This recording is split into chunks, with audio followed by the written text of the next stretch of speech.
Critical Focus channel.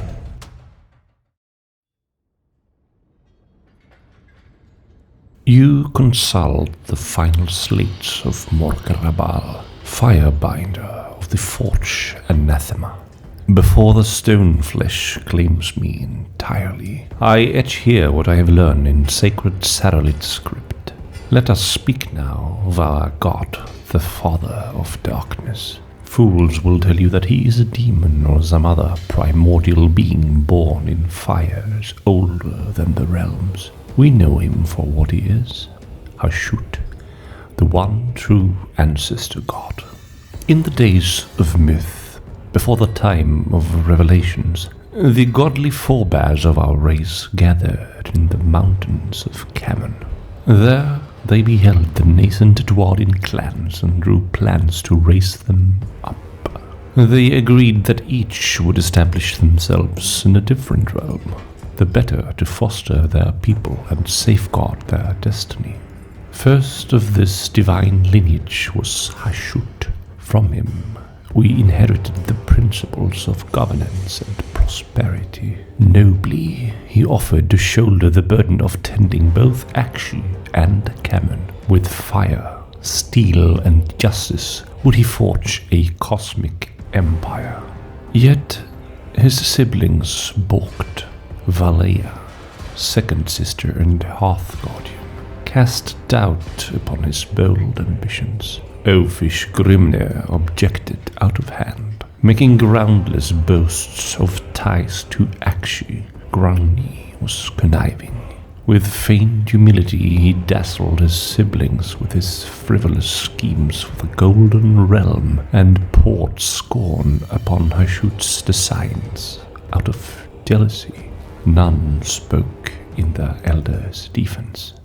Instead, with words of hollow flattery, they bade him settle lowly Gur, claiming that only he could collar its beastly heart. As the first sired, Hashut had every right to ignore these words, not least for their insincerity. Yet these were not subjects but kin. Despite his anger, in his humility and wisdom, he relented. In the mountains of Korok, he and his servants raised the citadel of Erdsorn. He broke the god bulls and came to respect their tenacity.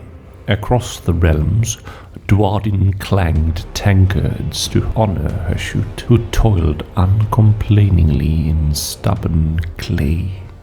Gazing upon their elder's work with jealous eyes and the wonders he wrought in such rugged lands, Grani, Grimni, and Valea came to Erdsorn, spreading accusations of the use of prescribed artifice driven by the spirits of beasts. Yet Hashut had done no such thing. He had simply done what he had been bidden. He had tamed Gur. It was only out of the love he bore Valea, who ever spoke with utmost concern for their people's soul, that the firstborn made an oath that no such works had been, nor would be created under his rule. All might have been settled, had not Grani snidely denigrated his brother's work in Gur, compared to the mechanical wonders he had made in Camelon. The Whitebeard's words fanned the flames of envy. Now, Hashut's siblings openly gave insult.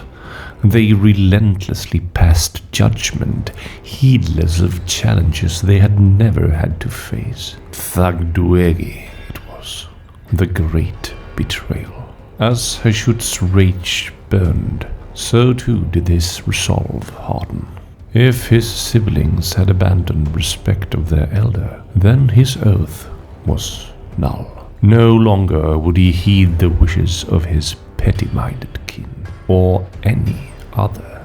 Hashut cracked into the realm of chaos. He learned to trammel demonkind. Daring the perils of that nether place, he quested for the forge of souls, where the very essence of creation could be repurposed. There he he seized impossible strength. There, he transcended his divine status. As Hashut's faithful wrought grand engines under his tutelage, he made his plans. First, he would be revenged on his kin. For Grunny and Grimnir he fashioned gifts that would amplify their follies and lead to their ruin. In Grimnir was stoked a mindless fury that saw him cleave continents and peaks with his axe. In spates of madness, Grunny left weeping craters across Cammon. Yet, himself a peddler of untruths, the Whitebeard sensed the deception. Clinging to sanity, he forged chains to bind himself and his brother atop the same mountain where their siblings had held council long ago. There, they would linger until their rage cooled, yet their salvation came early from the fickle stars. The rest of the false ancestors and their misguided flocks marched upon Urtzorn. Valea sought conference with Hashut and his acolytes, whose power had grown 1,000-fold, freed from the fetters of appeasement. The warmth of the hearth was gone. Now, words between brother and sister were cold, hard as stone. Battle burned the land and sky. Hashut was an unstoppable force, inflicting dire wounds on his siblings. Only a final gambit of Valea, an act so base that none shall speak of it, saw his physical form sundered, even as she, too, passed from our people's sight. Urtzorn's wonders were defiled, its masters slain or hidden amongst the masses. In fear, the false ancestors sought to erase the memory of their eldest.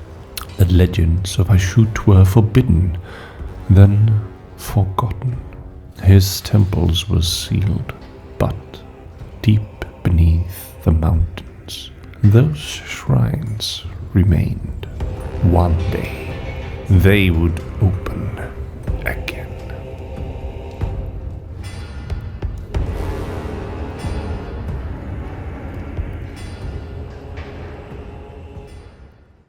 Lastly, a big shout out to all my members that help support my content and makes it so much easier for me to produce multiple videos on a weekly basis. Members do get access to the member Discord, get to influence the content, get early access to a ton of videos, as well as get featured in the monthly painting showcase if they want. Member or not, I dearly appreciate the like, the comment and the subscription.